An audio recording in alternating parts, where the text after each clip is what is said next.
Before the story begins, make sure to like, subscribe, and let me know. What time do you usually watch videos? And don't forget to suggest the next story or content you'd like to see.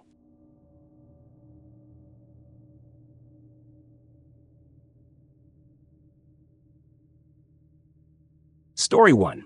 The hospital door that refused to let go. The hospital was the kind of place that clung to your skin like mildew. Its walls were too white, its floors too reflective, and its lights buzzed in a pitch that gnawed at the edges of your patience. Most people who passed through its corridors came and went in a blur of routine: checkups, treatments, deliveries of new life, departures of old. But some places in the building had a different rhythm, as though the world bent around them. For Eleanor, a young nurse on the night shift, there was one door that always stood out. It wasn't labeled in any special way, just room 313, at the far end of the East Wing. Patients came and went, sometimes staying only a few days, sometimes longer. But the door itself seemed resistant. It didn't swing open with the ease of the others. It opened only halfway, no matter how hard you pulled, as if some invisible hand held it in check. At first, Eleanor thought it was just a quirk of the hinges, maybe swelling wood or a crooked frame. Maintenance came, tested it, even replaced the hinges once. Still, the door moved the same, a few inches wider, then a sudden stop. No creak, no grinding, just a perfect halt, as though the air itself had become solid. But the real unease began when Eleanor noticed what happened in that half-open space. One evening, she had been carrying a tray of supplies down the hall when she noticed the door slightly ajar. The patient inside, an elderly man in declining health, was supposed to be asleep. But through that narrow gap, she swore she saw movement that wasn't his. Something shifted in the shadows, pacing back and forth, just out of sight of the bed. She froze, her breath caught in her throat. When she finally pushed herself forward, she entered the room to find the man fast asleep, the monitors steady, the shadows empty. Still, the feeling stayed with her. Days passed. More patients rotated in and out of room 313. Some complained of nightmares. Others whispered about someone standing in the corner at night, watching. One woman even begged to be moved after insisting she had woken up to see her reflection in the window, but smiling at her, though she was not. Every time Eleanor opened that door, she felt it. The weight, the resistance. The sense that the door wasn't refusing her, but refusing to let something else out. One particularly brutal night, Eleanor was called down the East Wing again. A code blew. Room 313. She sprinted, her shoes squealing against the polished floor, and tried to push inside. But the door stopped halfway, harder than ever. She shoved, her shoulder slamming into the wood, but it refused to budge. Inside, she could see the patient on the bed convulsing, choking on nothing. Another nurse was already inside, struggling to stabilize him, shouting for help. Eleanor reached through the gap, fumbling with the crash cart, trying to pass in equipment, but the door itself was a barrier. Finally, another nurse yanked it open from the inside, effortlessly. Eleanor stumbled in, shaken and confused. The patient didn't survive. Afterward, Eleanor sat in the break room, trembling. She told her supervisor about the door, about how it wouldn't let her in. The supervisor gave her a tired smile, told her that sometimes stress makes you imagine things. But she wasn't imagining. She knew. The strangest part came after the body was removed. The door stayed open. It didn't stick, didn't halt. It swung smoothly, as though nothing had ever been wrong. Eleanor couldn't sleep that day. She lay in bed, staring at the ceiling, replaying the sound of her shoulder hitting the door, the helplessness as she watched a man die only a few feet away. By the time she returned for her next shift, she had convinced herself she had to test it again. Room 313 had a new occupant, a middle-aged woman recovering from surgery, quiet, polite, with no history of delusions. Eleanor walked up to the door and tried to push it. Once again, it refused. Halfway, then silence. She stared through the gap. This time she saw something. A figure. Not solid, not smoke, but like a thin outline drawn in trembling light. It stood behind the woman's bed, unmoving, head tilted slightly. Eleanor's heart slammed against her ribs. She blinked hard, and it was gone. But the air was still heavy, the resistance real.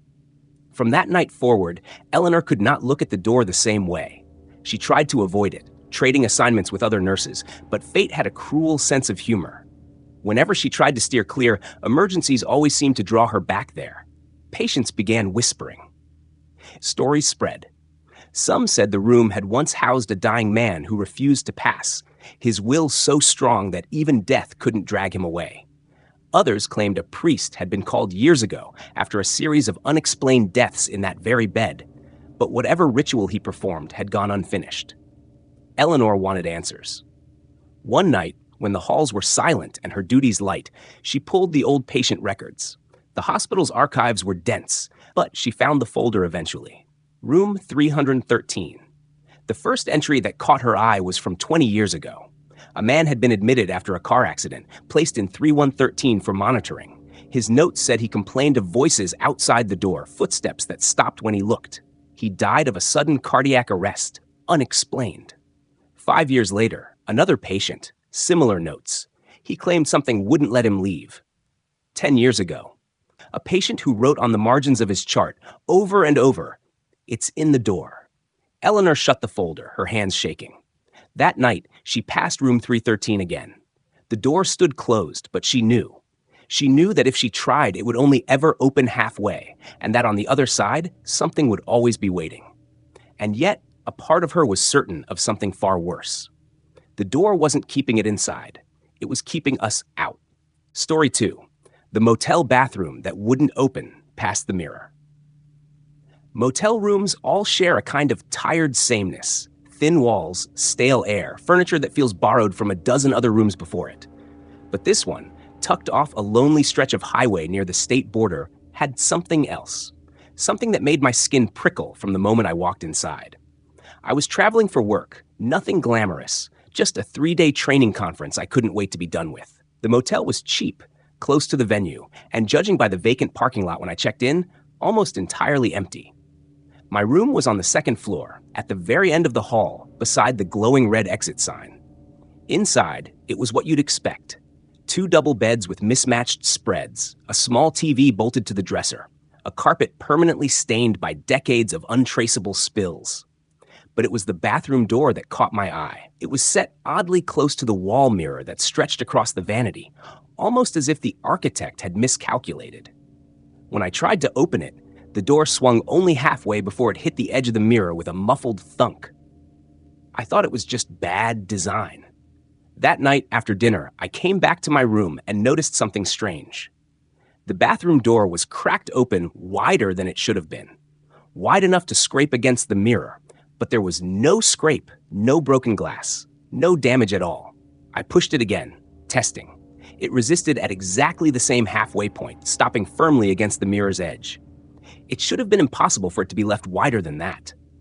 I tried to shrug it off, but unease gnawed at me. Later, brushing my teeth, I caught movement in the mirror's reflection. The bathroom light was off, the door half shut, but in the darkness behind me, I saw something pale, like a hand, fingers curling just out of sight.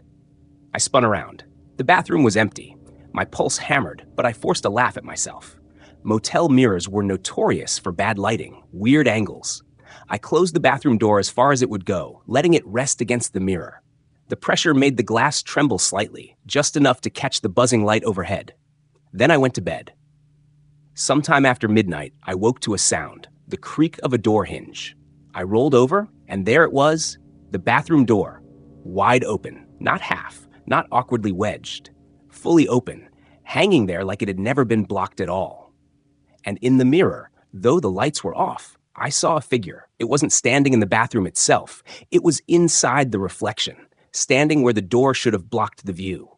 A woman, hair hanging in front of her face, shoulders slumped forward. She was too still, too sharp-edged in the darkness.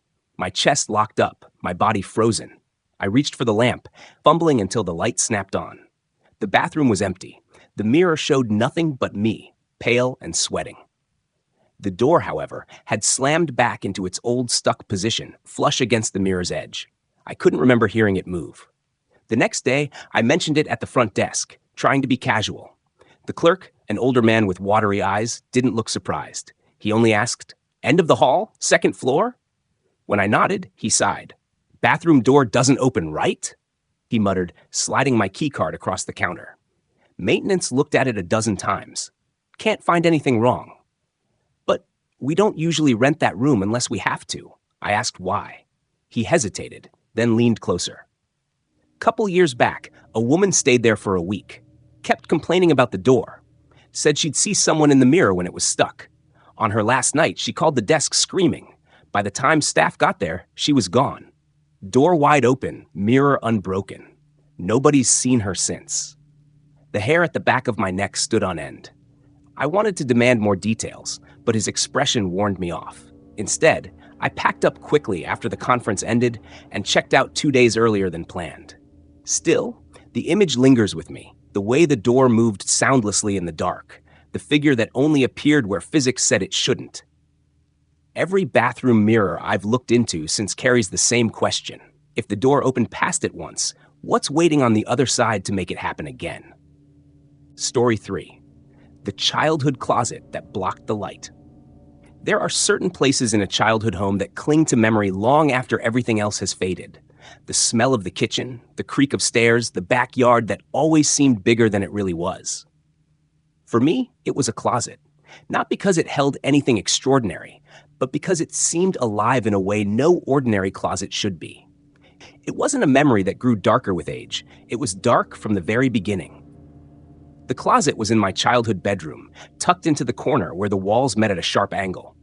Its door was painted a pale beige, chipped near the knob where my small hands would grip. From the outside, it looked unremarkable. But what always unsettled me was the way light refused to touch it.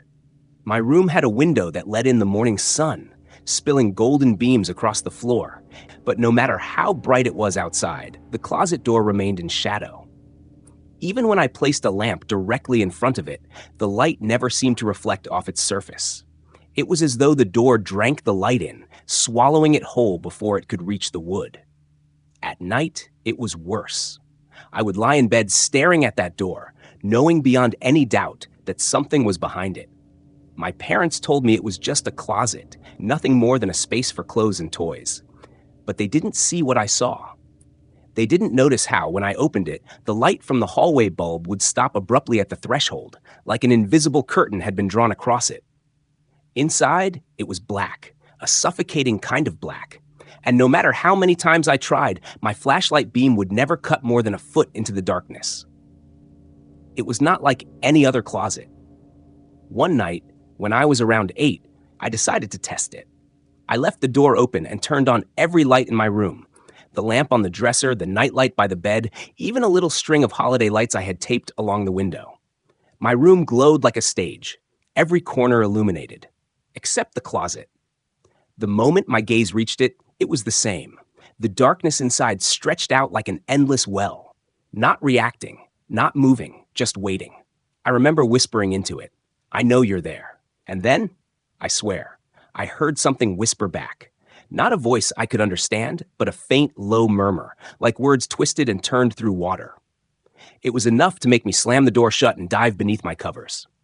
Over the years, the closet became my enemy. I kept its door firmly closed, even during the day.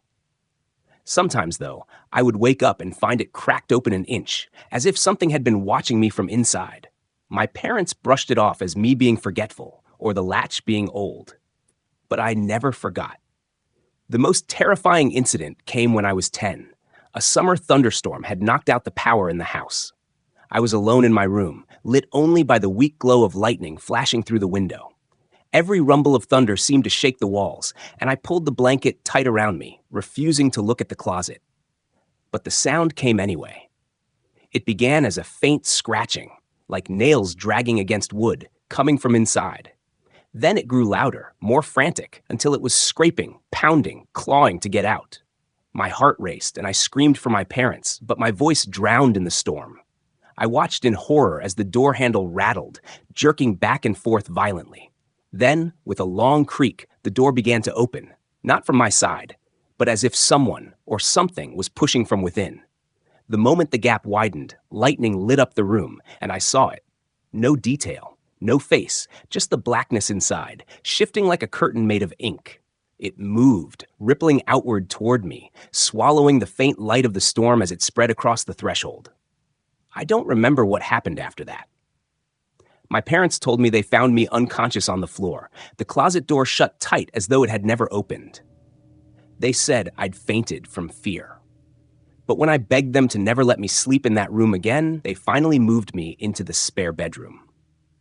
Years later, when we sold the house, I went back one last time. I stood in that room, now stripped of furniture, the closet door still there, unchanged. I thought maybe adulthood would have dulled the terror, that logic would prove it was only my imagination. But no. In the bright afternoon, with movers stomping through the halls, the closet was still dark. Sunlight painted the walls gold, but the door absorbed it all the same. I reached for the knob, and my hand froze inches away. There was no sound this time, no scratching or whispers, just a silence so heavy it pressed against my ears. I turned and walked away, leaving the door closed. The family who bought the house had a little boy around my age when I first moved into that room. I sometimes wonder if he lies awake at night, staring at the closet, realizing the same thing I did, that some doors don't keep things in. They keep things from getting out. Story 4, the abandoned cabin door that hid someone waiting around. When I was 16, my uncle used to take me hiking in the deep woods of northern Maine. He was the kind of man who believed the forest had its own rules, and he taught me to respect them. If you feel watched, you probably are, he'd say, half joking, half serious. I always laughed it off, but one summer evening I learned exactly what he meant. We had hiked farther than usual, past trails that even hunters rarely used. The trees grew so tightly together that the air felt heavier, like the sunlight couldn't quite reach us. After hours of walking, we came upon something unexpected. An old cabin, leaning to one side, its roof caved in at the far corner. The windows were black with grime, the woods swollen from decades of rain. At first glance, it looked like it had been abandoned for 50 years. My uncle told me not to go near it. Old cabins don't stay empty. Animals, squatters, sometimes worse, he muttered. But when he went off to check the stream nearby for water, I couldn't resist. The cabin had a pull to it, like something had been waiting for me to notice. I approached cautiously. Most of the walls were rotted through, but the door on the front stood strangely intact, though weathered. It was shut tight, but what caught my attention was that it wasn't sitting flush with the frame. It looked as if it had been pulled inward, like something on the other side was holding it closed. I reached out and touched the wood. It was cold, too cold for late summer. I pressed my ear against it, and that's when I realized something was terribly wrong. I heard breathing. Slow, steady, deliberate, like someone waiting, perfectly still, just on the other side. I stumbled back, heart pounding, convinced I'd imagined it. But the sound hadn't stopped. It followed me as I stepped backward, as if the door itself was exhaling. I circled around the cabin, trying to see through one of the holes in the wall. The inside was nothing but shadows, piled debris, and the remnants of broken furniture. Yet, no matter where I stood, I couldn't see anyone inside. The sound was only at the door. When I got bold, or maybe just stupid, I pressed my hand against the doorknob. It didn't budge. I pressed harder, and something pushed back from the other side. Not a sudden shove, not violent, just a pressure. A human hand meeting mine through the wood with a kind of patience that made my stomach knot. Whoever, or whatever it wasn't trying to escape. It was holding the door shut so I couldn't enter. My uncle's voice cut through the trees, calling my name, sharp and urgent. I pulled my hand back and turned, but before I could walk away, I heard it. A whisper. Low, raspy, almost too faint to catch. It came from behind the door. It said my name. I ran. When I told my uncle, he didn't laugh. He just grabbed my shoulder and said, "You never put your ear to a door you don't own. You don't want to hear who's waiting." We left the woods quickly after that. But I swear, as we were walking away, I heard the cabin door creak softly open. Just a crack. Like whoever was inside had finally decided I wasn't worth the effort. The strangest part? A year later, curiosity got the better of me. I tried to find the cabin again. I retraced every step, every turn, every landmark my uncle and I had passed that day. I searched for hours, but the cabin wasn't there. Not even the faintest trace of it. And yet sometimes at night, when the house is quiet, I hear it again, that slow, steady breathing, just beyond my bedroom door. Always waiting, always patient. Doors are meant to open fully, to welcome you into safety, light, and familiarity. But sometimes they resist, stopping halfway, as if something unseen is holding them back. Maybe it's the weight of time, or maybe it's the weight of something else entirely, something that doesn't want you to cross that threshold. The next time a door in your home creaks open only halfway, ask yourself, is it stuck, or is someone already waiting on the other side?